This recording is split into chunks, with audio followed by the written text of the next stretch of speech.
Live in relationship में रहने के लिए हाई कोर्ट ने कुछ नियम बनाए हैं, जिनके बारे में आज की इस वीडियो में आपको बताऊंगा कि वो नियम कौन से हैं जो हाई कोर्ट ने बनाए हैं।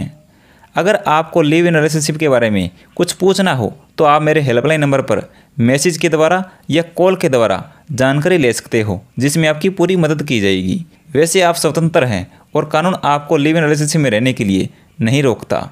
यह आप पर निर्भर करता है कि आप अपने पार्टनर के साथ लिव इन में रहने के लिए सक्षम हैं या नहीं, और आगे आपके भविष्य के लिए कितना सही होगा या कितना गलत रहेगा ये आपको सोचना है। लेकिन यहाँ हम कानून की बात करें तो भारत में लिव इन रिलेशनशिप पर कोई अलग से कानून नहीं है, लेकिन अदालतों ने इसे समय समय पर अपने फैसलों से परिभाषित किया और कुछ गाइडलाइंस भी दी हैं, जिनकी हम अब बात करते हैं। वीडियो को देखने से पहले आप हमारे YouTube चैनल को सब्सक्राइब जरूर कर दें और जो साइड में आपको बेल आइकॉन दिखाई दे रहा है उसको भी प्रेस कर दें, ताकि आपको हमारी न्यू वीडियोज़ मिलती रहें।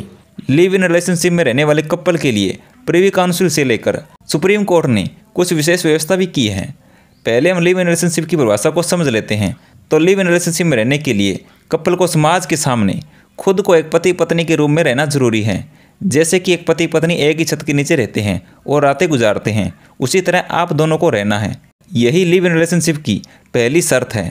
दूसरी बात यह है कि कानून की दृष्टि से दोनों लड़का और लड़की का बालिग होना जरूरी है, यानी कि दोनों की आयु 18 वर्ष से ज़्यादा होनी चाहिए।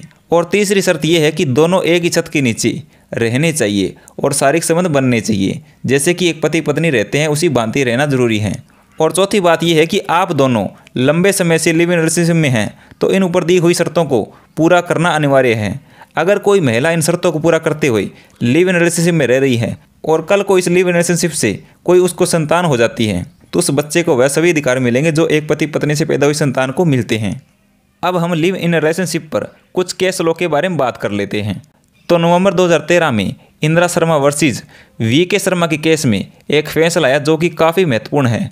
लिव इन में रहने वाले कपल को काफ़ी अधिकार मिलते हैं। इस फैसले से न्यायमूर्ति S.K. राधाकृष्णन और न्यायमूर्ति पिनाकी चंद्र घोष की पीठ ने फैसला सुनाया था कि यदि सिद्ध होता है कि लिव इन रिलेशनशिप में रहने वाली महिला की स्थिति पत्नी की जैसी थी, तो उसे गुजारा भत्ता और उसे जो दूसरे अधिकार हैं वो अवश्य मिलने चाहिए।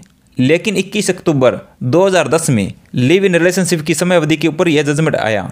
इस पर न्यायमूर्ति मार्कंडेय काटजू और न्यायमूर्ति तीर्थ सिंह ठाकुर की पीठ ने एक महत्वपूर्ण फैसला सुनाया था। इस फैसले में पीठ ने कहा था कि सिर्फ एक रात साथ में रहना घरेलू रिश्ता नहीं हो सकता। ऐसी स्थिति में महिला गुजारा भत्ते या मुआवजे की मांग नहीं कर सकती। इसलिए लिव इन रिलेशनशिप में रहने के लिए लड़का और लड़की को लंबे समय तक एक साथ में रहना जरूरी है।